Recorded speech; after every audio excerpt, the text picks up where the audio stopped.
भारत का एक ऐसा एकमात्र गांव जहां गांव का ही जन्मदिन मनाया जाता है। छत्तीसगढ़ के दुर्ग जिले में हनौदा गांव है और जहां पे 11 फरवरी को इस गांव के लोग मिल कर के जन्मदिवस मनाते हैं। ये एक पहला ऐसा गांव है जो आदर्श गांव कहलाया जा रहा है और इसके लिए कोई नेता किसी अधिकारी का सहयोग नहीं है।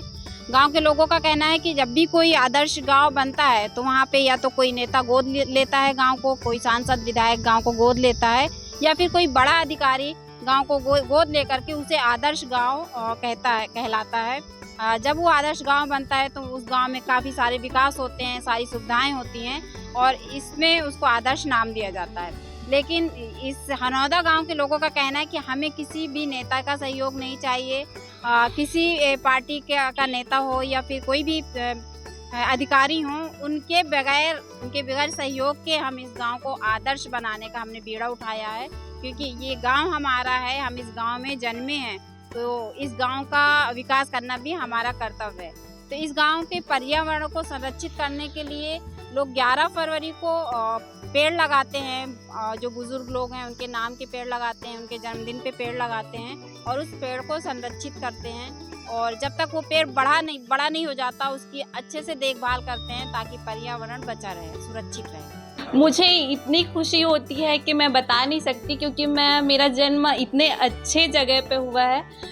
हनौदा गांव ऐसा बोला जाए तो इतना मुझे गौरवान्वित महसूस होती है कि मैं बहुत अच्छे जगह पर जन्म हुई हूँ। मेरे माँ बाप, मेरे फैमिली, मतलब मेरे गांव भी बहुत अच्छे हैं। यहाँ ऐसा है कि हर तरीके से, जैसे कि नशा मुक्ति है, नारी सशक्तिकरण है, ऐसे जागरूकता अभियान बीच बीच पे चलाया जाता है। स्वच्छता अभियान है, यहाँ स्वच्छता के प्रति लोगों पे इतना ज़्यादा विश्वास, और बोला जाए कि स्वच्छता अभियान में ना बहुत सारे लोग आते हैं, बहुत सारे शामिल होते हैं यहाँ। ऐसा है। इससे पहले कहीं ऐसी चीज़ें देखी है आपने कि गांव का ही जन्मदिन मना लिया हो? जी नहीं, पहली गांव है ये। क्या कहना चाहेंगे? बस वही किस्मत है कि हनौदा गांव में मैं जन्म लिया, जहां ऐसे आप जैसे अभी बाइट और लिए हैं, ऐसे ऐसे लोग का मार्गदर्शन यहाँ मिला कि बचपन से ही सही रास्ता मिल गया। क्योंकि मेरे उम्र के खासकर युवा हैं, वे नशा की ओर, गलत चीज़ की ओर जा रहे हैं। पर्यावरण बचाने को तो आजकल कोई रहता ही नहीं है। चाहे रोड बन रहा हो तो बहुत सारा पेड़ काट देते हैं, लगाते कुछ नहीं है। बट हम लोग अपने से छोटा सा प्रयास किए कि किसी का जन्मदिन रहता है तो उनको बोलते हैं कि अपने जन्म दिवस पर एक पेड़ लगाइए और पूरे साल भर आपके जन्मदिन आते तक उसको आप बड़ा कीजिए और तब तक पेड़ और न लगाइए जब तक आपका पहला लगाया हुआ पेड़ संरक्षित ना हो जाए।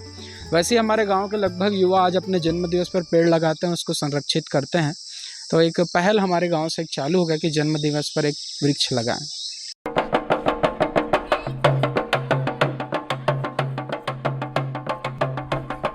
हमारे गांव में जो हर साल समझ 11 फरवरी का जन्मदिन मनाए जाते हैं, उस दिन जो अच्छे पढ़े लिखे लड़के को उसको इनाम देकर उसको बढ़ाते हैं और नशा मुक्ता की संदेश भी देते हैं। और जो बुजुर्ग रहते हैं इस गांव में, जितना भी बुजुर्ग है उसका सम्मान करते हैं और पेड़ लगाने की सहयोग करते हैं। हरा भरा पेड़ लगने से हमारे गांव भी सुंदरता रहेगा, वातावरण भी सुंदरता रहेगा। इसका उद्देश्य है कम से कम वृक्षारोपण गांव में प्रचलन शुरू होना चाहिए और जो बुजुर्ग लोग हैं, है ना, जो देहांत हो चुके हैं, उनके नाम कम से कम चले।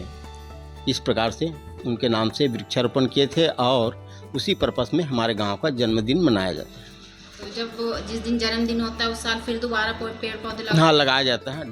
जिस दिन 11 फरवरी जो आता है ना, उस दिन भी वृक्षारोपण किया जाता है और पेड़ पौधा के पास फर्स्ट क्लास रंगोली वगैरह लगा करके, सजा करके वहाँ पर पूजा किया जाता है। आपने कहा है जो बुजुर्ग नहीं रहे हैं या बुजुर्ग हैं उनके नाम से पेड़ पौधे लगाए जाते हैं, तो क्या उनमें पेड़ों में नाम लिखा जाता है उनका या कुछ ऐसे? हाँ, पहचान होती है? पहचान के लिए नाम टांग दिए जाते हैं, लिख करके, छोटे छोटे पर्चे बना करके। इन 11 सालों में आपके गाँव में कुछ बदलाव आया है या पहले से इतना नाम आपके गाँव का फेमस था? नहीं, क्या है, पूरा जो अपने गांव का गायत्री परिवार है, बीच बीच में खैर शासन की ओर से स्वच्छता कार्य चलते रहता है, मगर उनके द्वारा ना खास करके अपने गांव में जैसे कि पारा मोहल्ला है, जहाँ पे गंदगी दिखा जाता है वहाँ पे झाड़ू लगा करके साफ़ सफाई भी किया जाता है और वृक्षारोपण का कार्य संचालन शुरू से है चालू किया।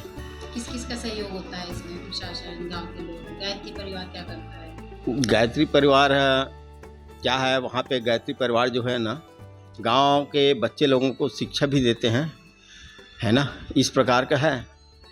उससे हमारे गांव के जो बच्चे बिगड़ रहे थे उन लोगों में सुधार आया है। सपोर्ट करें, सब्सक्राइब करें, खबर लहरिया यूट्यूब के मेंबर बने, खबर लहरिया ऑन ग्राउंड को आज ही फॉलो करें। खबर लहरिया, आपकी खबर आपकी भाषा।